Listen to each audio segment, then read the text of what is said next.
లోటు. ఈ సందర్భంగా చనిపోయిన వారికి ఆత్మశాంతి చేకూరాలని ఆ కుటుంబ సభ్యులకి మా ప్రగాఢ సానుభూతిని తెలియజేస్తున్నాం.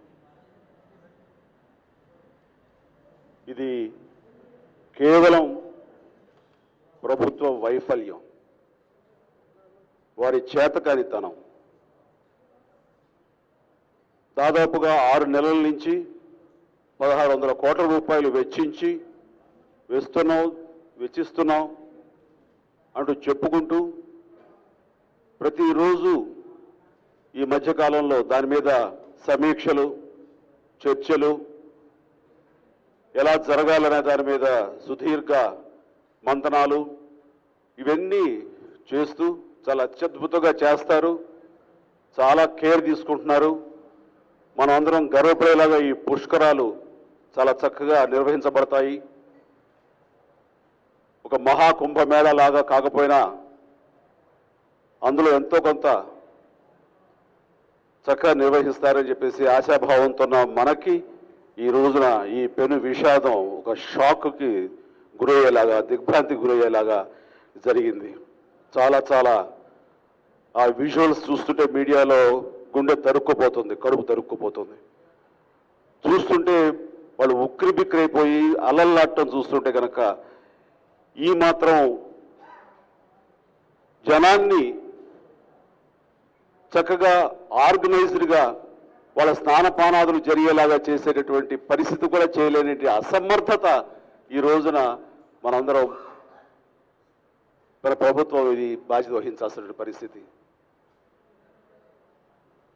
చంద్రబాబు నాయుడు గారు ప్రత్యేకించి వ్యక్తిగతంగా తను పర్యవేక్షిస్తూ మొత్తం అన్నీ తానే అయ్యి ఆయన చేస్తున్నప్పుడు ఆయన అడ్మినిస్ట్రేటివ్ సైడు తను చాలా గొప్ప అని చెప్పుకునే వ్యక్తి అయినా అంత గొప్పగా నిర్వహిస్తారేమో అని అనుకున్న వాళ్ళకి ఇది కేవలం పబ్లిసిటీ స్టంట్ తప్ప, కేవలం మీడియాలో స్పేస్ గెయిన్ చేయడం కోసంగా, మీడియాలో గొప్పగా తను ప్రొజెక్ట్ చేసుకోవడం కోసం తప్ప మరొకటి కానే కాదు అన్నది తెలుస్తుంది.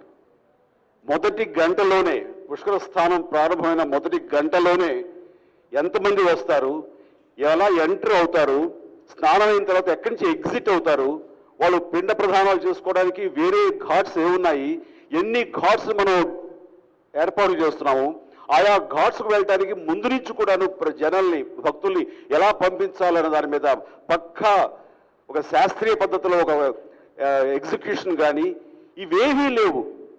మీడియాలో మీరే ప్రొజెక్ట్ చేశారు. భక్తులు చెప్పిన మాటలు నేను విన్నాను.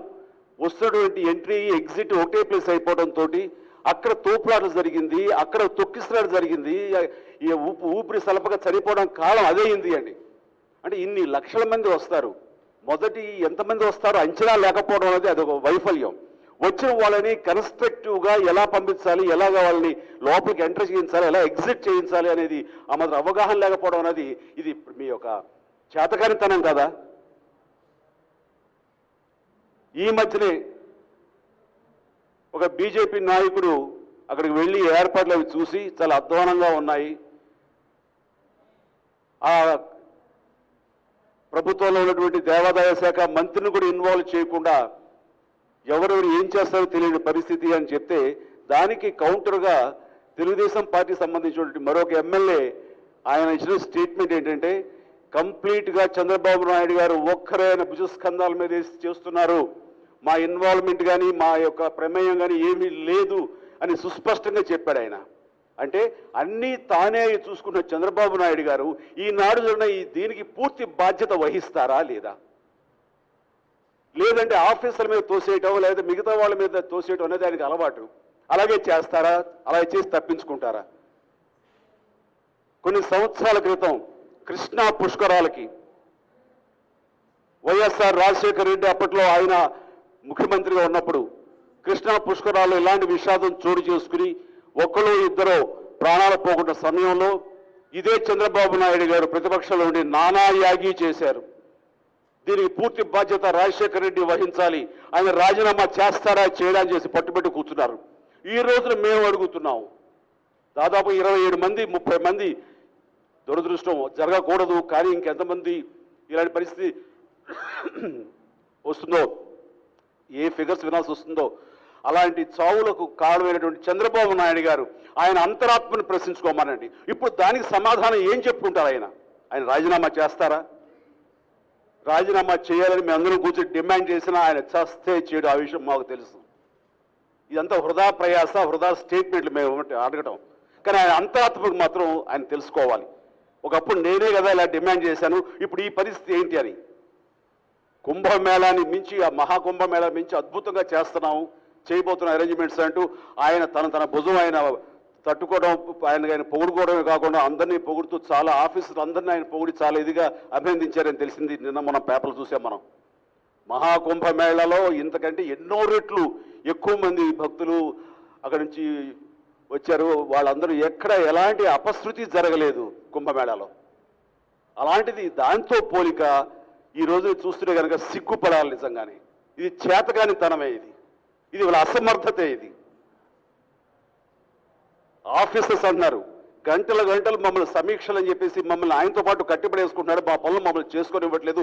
ఇంతవరకు చేయాల్సిన పనులు ఒక ఘాట్ తప్ప మిగతా ఘాట్స్ పనులు అన్నీ అరకొరగానే ఉన్నాయి తప్ప ఇంతవరకు పూర్తి కాలేదు. ఏం చేస్తున్నారండి వీళ్ళు? అడ్మినిస్ట్రేటివ్ సైడ్ ఏమాత్రం అవగాహన లేని ఒక వ్యక్తి, ఒక ప్రభుత్వ సలహాదారు, అక్కడ కీ పర్సనా? తనకి ఏం చేతరావనని అలాంటి వాళ్ళని పెట్టుకుని, అలాంటి కాకరాయల్ని పక్కన పెట్టుకుని వాళ్ళ మీద ఆధారపడి ఈయన సమీక్షిస్తారు సీఎం గారు. చాలా చేతకారితనమే ఇది. ఇంతమంది భక్తులు ఎరగ చనిపోవడం, అమాయక భక్తులు, అమాయకంగా ఏమీ లేదు, వచ్చి దర్శనం చేసుకున్నామా, పుణ్యం ఆపాదించుకుందామని ఎంతో భక్తి తోటి మనసుతోటి వచ్చిన వాళ్ళు ఇలా చావుని చూడటం అనేది నిజంగా చాలా బాధగా అనిపించింది, చాలా బాధగా అనిపించింది. కాబట్టి దీనికి ఇది రాజకీయంగా మాట్లాడడం కాదు, రాజకీయంగా లబ్ధి పొందడం కోసంగా ఈరోజు చేసే ఆ తుచ్చమైనటువంటి ప్రయత్నం కాదు. నిజంగానే డిమాండ్ చేస్తున్నాం. దీనికి బాధ్యత నువ్వే వహించాలి. 2 కన్నీళ్లు కార్చారని మీడియాలో చెప్తున్నారు. ఆ మీడియా వాళ్ళు నేను చెప్తున్నాను, మీకు కనపట్లేదా? చనిపోయిన కుటుంబాల వాళ్ళ రోదన మీకు కనపట్టలేదా? చంద్రబాబు నాయుడు గారు కన్నీళ్ళు ఏం చెప్పేసి అంత సింపతిగా, అంత సపోర్ట్గా మీరు ఉన్నారంటే మీరు ప్రజల తరపు ఉండే మనుషులా, లేకపోతే ప్రభుత్వం తరపున ఉండేటువంటి మీడియా వాళ్ళని కూడా అడుగుతున్నాను. మనకు కావాల్సింది కొంతమంది మీడియా వాళ్ళు. అండ్ చెప్పేది మనకు కావాల్సింది ప్రజల తరపు నిలబడండి. ఈ సమయంలో మీరు ప్రజలకి న్యాయం జరిగేలాగా చూడాలని ఆ కొద్దిమంది మీడియా మిత్రులు కూడా నేను వేడుకుంటున్నాను. ఈ రోజున 10 లక్షల రూపాయలు ఎక్స్గ్రేషన్ ఇచ్చేది మాత్రం నా చేతులు దులుపుకోవడం కాదు. వాళ్ళకి ఖచ్చితంగా 25 లక్షల రూపాయలు ఇవ్వాల్సినటువంటి పరిస్థితి, దాన్ని ఇవ్వాలని మేము డిమాండ్ చేస్తున్నాం. అలాగే ఇంకా రాజీనామా చేస్తారా చేయరా అనేది మీ విచక్షణకే వదిలేస్తున్నాం. ఈ సందర్భంగా మేము రాజమండ్రి వెళ్ళి